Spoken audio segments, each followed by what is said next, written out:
समझ गया, मैं सब समझ गया। मर गए। अब ना आर्यन को मम्मा के साथ टाइम स्पेंड करने का मौका मिलेगा और ना मुझे डैड के साथ। मतलब तुम चोरी छुपके घर से बाहर आते हो और फिर टेरेस पे गेम खेलते हो। थैंक गॉड बच गई। टेरेस नहीं, टेरेस। हाँ टेरेस। मतलब अभी तक ये सब कुछ मेरी आंखों के सामने हो रहा था, मुझे पता ही नहीं चला। आपको अभी भी कुछ पता नहीं चला है? हाँ? अब ना मुझे ये समझ नहीं आ रहा है कि मैं ज्यादा बेवकूफ हूँ या फिर तुम अल्ट्रा जीनियस। वाह स्वीट एंजल, मान गए तुम्हारा करिश्मा। अच्छा, तो मैंने इनको ही अपनी पिक भेजी थी, शायद ये समझ रहे हैं कि आर्यन स्वीट एंजल है। आई वॉज राइट, हमारा सुपर पावर बहुत काम का है।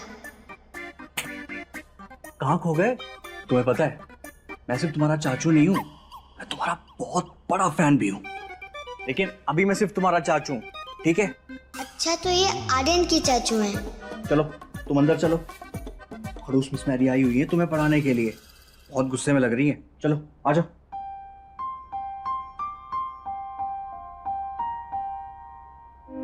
अंदर जाते ही रिया ने देखा, भले ही उसके प्रेसिडेंशियल स्वीट की बनावट एक जैसी ही थी, मगर सजावट में बहुत फर्क था। हर चीज एक तरीके से रखी हुई थी। ऐसा लग रहा था जैसे रूम के फर्नीचर को भी डिसिप्लिन में रहने की वार्निंग दी गई थी। रिया को डाइनिंग टेबल पर सर पर हाथ रखी एक औरत दिखी। तो ये है मिस मैरी। रिया को देखते ही वो गुस्से से चेयर पर से उठी और बेडरूम में चली गई। तुम ना बस ये बोलना कि तुम्हें भैया ने नीचे बुलाया था, बाकी सब मैं संभाल लूंगा, ठीक है? चलो आ जाओ। मिस मैरी ने राइटिंग टेबल पर रखी रूलर उठा ली। बेवकूफ तो तुम थे ही, अब बदतमीज भी बन गए हो। पिछले आधे घंटे से मैं तुम्हारा इंतजार कर रही हूँ, तुमसे इतना नहीं होता कि आने के बाद एक सॉरी बोल दो। ये टीचर आर्यन से रोज ऐसे ही बात करती है क्या? रोज रोज तुम्हारे उस रूलर के साथ पिटाई करती हो ताकि तुम कोई गलती ना करो, लेकिन तुम सुधरने का नाम ही नहीं लेते। कहते हैं कि हर बच्चे में या तो अपनी मम्मी की क्वालिटीज आते हैं या तो अपने पापा की। लेट मी गेस, तुम्हारे अंदर किसकी क्वालिटीज आए होंगे?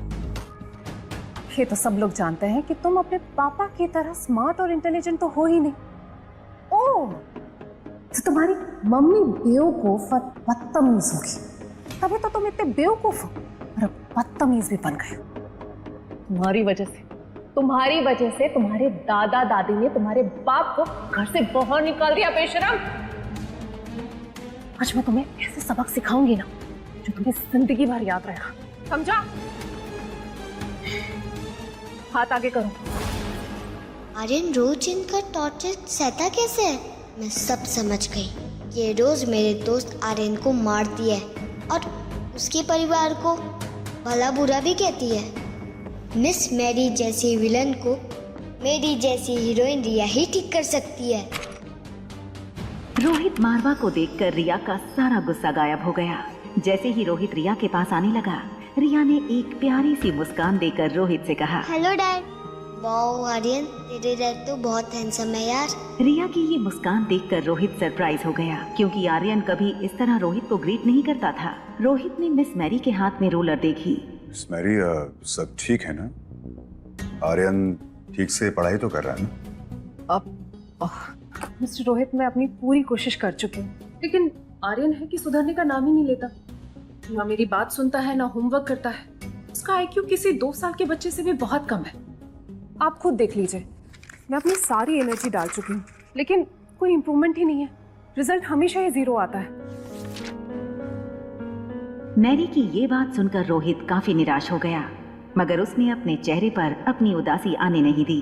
आर्यन बेटा, आप अपना होमवर्क क्यों नहीं करते हो? मिस मैरी को कंप्लेन का मौका क्यों देते हो? आप और मम्मा अगर एक साथ रहेंगे ना डैड, तो पूरी फैमिली कंप्लीट हो जाएगी। मेरे दोस्त आर्यन को मम्मा मिल जाएगी और मुझे डैडी। रिया को चुपचाप खड़ा देखकर मैरी ने अपनी झूठी कहानी और आगे बढ़ा दी। अब देखा आपने, बस ऐसे ही कुछ भी पूछो ऐसे ही एक्सप्रेशन देता है, ना खुद से बात करता है ना मेरी कोई बात समझता है। मैथ्स के एग्जाम से पहले ज्योग्राफी की पढ़ाई करता है और ज्योग्राफी के टाइम पे हिस्ट्री की। ऐसे बच्चे में डिसिप्लिन लाना बहुत मुश्किल है। आखिर छोटा बच्चा है, मार भी तो नहीं सकते। झूठी टीचर, मुझे पता है कि आप आर्यन को रोज मारती हो।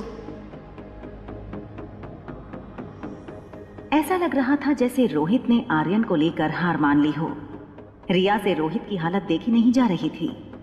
मिस्टर रोहित, मैंने आपको कितनी बार कहा है, आर्यन को एक स्पेशल स्कूल की जरूरत है। वहाँ ऐसे टीचर्स होते हैं जो ऐसे ऑटिस्टिक स्टूडेंट्स को पढ़ाने के लिए ट्रेंड होते हैं। अगर आर्यन उनके अंदर ट्रेंड होगा तो आगे जाकर आप पर बोझ नहीं बनेगा। और ऐसे एक स्पेशल स्कूल को मैं भी पर्सनली जानती हूँ। Special school? लेकिन क्यों? आर्यन तो बिल्कुल नॉर्मल है मेरी तरह। डैड, आपको आर्यन से ज्यादा इस टीचर में विश्वास है क्या? कुछ तो बोलो। मिस्टर रोहित। सनी, सनी! जी भैया, क्या हुआ? आर्यन ने कोई गलती की क्या? सनी रिया की ओर देखने लगा। वो इशारे से रिया को पूछने लगा कि क्या हुआ। उसे डर था कहीं रोहित के सामने आर्यन का गेमिंग वाला राज ना खुल गया हो। सनी, एक काम करो, मिस मैरी की पूरी साल की फीस एक साथ दे दो और उनसे कह दो कि अगर आर्यन को नहीं पढ़ा सकती है तो हम किसी और टीचर को ढूंढ लेंगे। इन्हें कल से यहाँ आने की कोई जरूरत नहीं है। मैं मनाली की सबसे बेस्ट टीचर हूँ। अगर मैं नहीं पढ़ा सकती तो कोई और कैसे पढ़ा सकता है? बाकी ठीक है, आपको जो बेहतर लगे, लेकिन एज अ टीचर मैं अपने स्टूडेंट के भविष्य के लिए बेस्ट ही सजेस्ट करूंगी।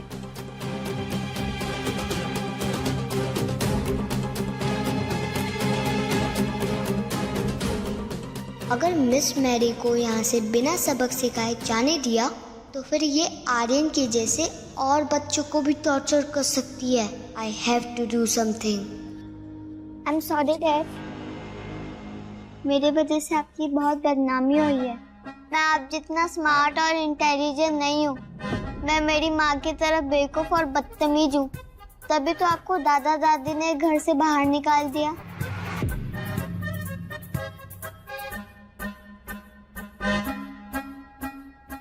नहीं आर्यन बेटा, ऐसी कोई बात नहीं।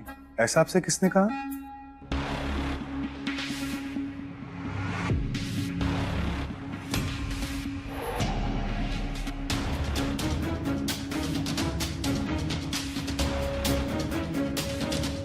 अब मिस्टर रोहित, आर्यन झूठ बोल रहा है।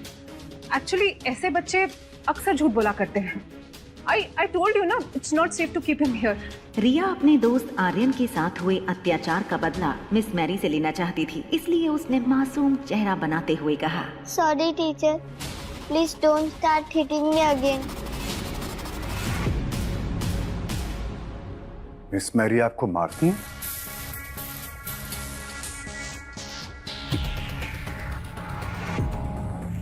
आर्यन बेटा, आप अंदर चलो, डैड अभी आते हैं।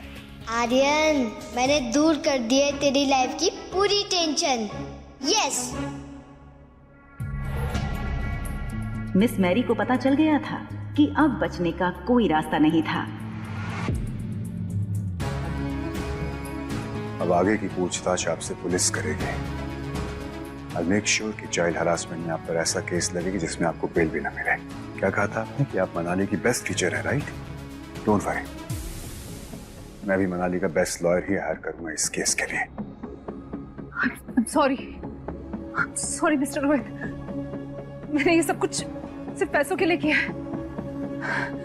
एक्चुअली मैं आर्यन को टॉर्चर किया करती थी, उसे सब गलत सिखाती थी ताकि आपको लगे कि आर्यन नॉर्मल नहीं है और आप उसे स्पेशल स्कूल में भेज दें। किसने पैसे दिए थे आपको ऐसा करने के लिए? Will you tell me or should I call the police? आपके अंकल मिस्टर किशोर मारवा ने पैसे दिए थे। रोहित कभी सोच भी नहीं सकता था कि उसके अपने परिवार के लोग उसके बेटे की जान के दुश्मन बन जाएंगे।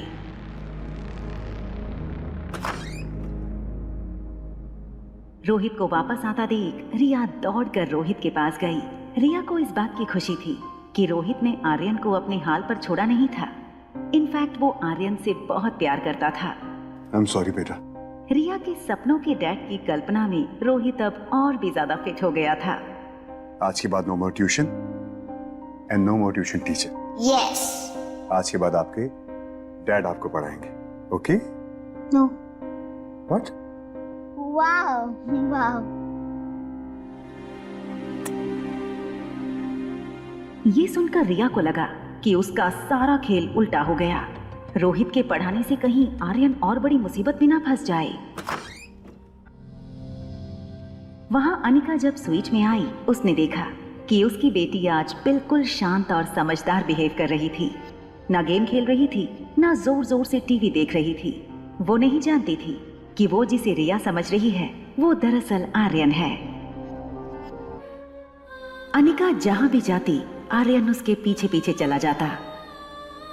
अनिका सोफे पर बैठकर ज्योति बुआ के ऑपरेशन के बारे में कुछ सोच रही थी। अनिका ने नोटिस किया कि आज फिर से रिया की आंखें सुस्त लग रही थीं। आर्यन के लिए ये सब किसी सपने से कम नहीं था। अनिका के हक करते ही आर्यन को कब नींद आ गई उसे पता नहीं चला। अनिका ने नोटिस किया कि रिया नींद में है।